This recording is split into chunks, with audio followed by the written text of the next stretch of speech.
অভিজ্ঞতা থাকা মানুষ বলে আসলে কাই কইছে তো না দাদিটাই শুনে পাচ্ছেন। তোর দাদি এমনি কি মুখ কইছে রে বুদ্ধিমানের অভিজ্ঞতা থাকা। তোর দাদি বলি কথা নয়, সোগাই কইছে, আমার গাঁয়ের সোগাই কইছে, বুঝছি। এমনি তো আর কয় না, তাহলে শুনে। শুনে শুনে তো তৎকুস করলুম না কত দাদা, এলে অভিজ্ঞতা রাখা ভালো বুঝছে। মোর নামটা বোধ হয় তুই এর একলা রাখতে বাবু রে ভোকারু। কোন হিসেবে কম কত? এই যে মানুষে যে কয় যে ভালা করে থাকেন, ভালা কথা কন, সৎ কথা কন, মিছে কথা কন না, এরকম করি এরকম টাইপের কয়েকটা কিছু সৎ হয়ে থাকতে কয় ওই হিসেবে। সৎ মানুষ থাকবে কয় কিসের জন্য জানিস? তার মানে সৎ মানুষ সবসময় শান্ত সৃষ্ট হয়ে থাকে, ওই জন্য সৎ হয়ে থাকতে কয়। ধরে একটা ভালো একটা মানুষ সেই ভালো কথা কছিল বা সৎ হয়ে থাকছিল, মিছে কথা কোনদিন কয় নাই, ধর এরকম টাইপের মানুষ একটা যদি আজকে যদি মরি যায়, তাহলে মানুষ আফসোস করবো না যে এই মানুষটা ভালো আছিল, মরি গেল আজকে বিয়া না গেল, ওরম বুঝছি। মানুষ তো একদিন মরা নেবো না। তাও মানুষ তো মরবো, মানুষ তার চিরদিন বাঁচি না থাকে না। তাও মানুষের একটা আচার ব্যবহারের ভাগ আছে না। ভালো একটা মানুষ যদি মরি যায় না, ধর পুষে পাতি টেহা পুষে ধন দৌলত যদি এলে সব যদি হারে যায়, তাও ভবিষ্যৎ পাওয়া যায়। কিন্তু একটা ভালো মানুষ যদি হারে যায় বা মরি যায় না, ও আর পাওয়া যায় না, বুঝছি। ওই জন্যে ভালো হয়ে থাকা নাগে, ভালো কথা কওয়া নাগে, মিছে কথা কওয়া না নাগে, আচার ব্যবহার মানুষের সাথে আও বা ভালো করে করা নাগে। করলে ধর ওই যেদিন মরিব, মরলেও না ওর কথা মানুষ কয়া থাকবো যে মানুষটা সেই ভালো আছে, বুঝছি।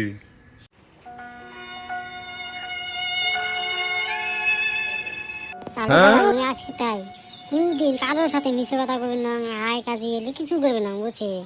আমি তোর মতন হয়ে থাকি তো একটু সেই মানে গাঁয়ের মানুষ বুঝছি।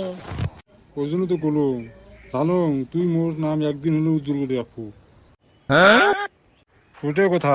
তুই ভালো করে যদি থাকিস, ভালো করে যদি মানুষের সাথে আও বাও করিস, তাহলে মানুষ কব যে ভোকারু ছাওয়াটা সেই ভালা। আরও কব যে ভোকারু ছাওয়াটা এমনি ভালা নাকি, ভোকারুর দাদা সেই ভালো মানুষ আছিল। ওই জন্যে নাতি যেরম ওর দাদাও আছিল ওরম, বুঝছি। এ দাদা একটা কথা কম বিয়া পাস না? কি ক? কিসের বিয়া পান ক? এই সিয়ামদের বেটা পুষ করিম না নাই না বিয়া পাবো ফিরে দাদা। কিসের কথা পুষ করবো? ওই যে দাদার ঘড়িটা বিয়া ঘড়ি তা পিন্দি থাকে ওইটাই।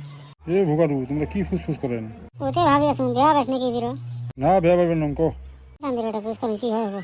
এই পুষ কর না কিছু হবে না, ভালো কথা এই পুষ করে নাকি। এ দাদা তোর হাতের যে ঘড়িটা দিছি না, এই ঘড়িটা বিয়া ঘড়ি কিসের জন্য রাখছিস কত? ও এই ঘড়ির কথা, এই ঘড়ির কথা বুঝ করতে আর ভয় খাওয়া নাকি নাকি? এই ঘড়িটা মোর সেই মহব্বতের ঘড়ি, বুঝছি। তো ঘড়িটা কিনছিল না কাউ দিছিল? ঘড়িটা একজন দিছিল মোক। ওইটা গুলো কোনবা সিঙ্গি মানুষ দিছিল নাকি? ওয়াই কোনো চিংড়ি মানুষ দিয়ে নাই। না আমি আর ভাবলাম চ্যাংরা থাকা কোনবা সিঙ্গি মানুষ দিছিল নাকি। আমি আসলে বিয়া পাস না মানে এলা যুগে দেখছি চ্যাংরা চিংড়ি সেই ভালো পায় না, মোবাইলে দেয়া যায় থাকি থাকি ওই জন্য বুঝলাম।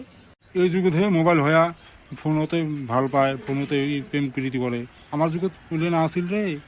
তাহলে শুন মুই কম, এই ঘড়িটা তোর দাদিয়ে মোক দিছিল, ওই জন্যে এই ঘড়ির ভিতরে মোর মানে শোক আছে, স্মৃতিগুলো শোক হাতে আছে, বুঝছি। তাহলে মুই এই বেয়া ঘড়ি হাতত রাখং, এই ঘড়িটা রাখং মানে তার দাদি মনে হয় মোর সাথে আছে এরকম যেন লাগে, বুঝছি। এটা হল মহব্বত, ভালা পাওয়া, বুঝছি। দাদা তাহলে মোকে ঘড়িটা দিস বুঝছি। মুই আসলে বেয়া ঘড়ি রাখাম হাতত, তারপর মানুষ পুষ করবো যে বেয়া ঘড়ি কিসের জন্য রাখিস।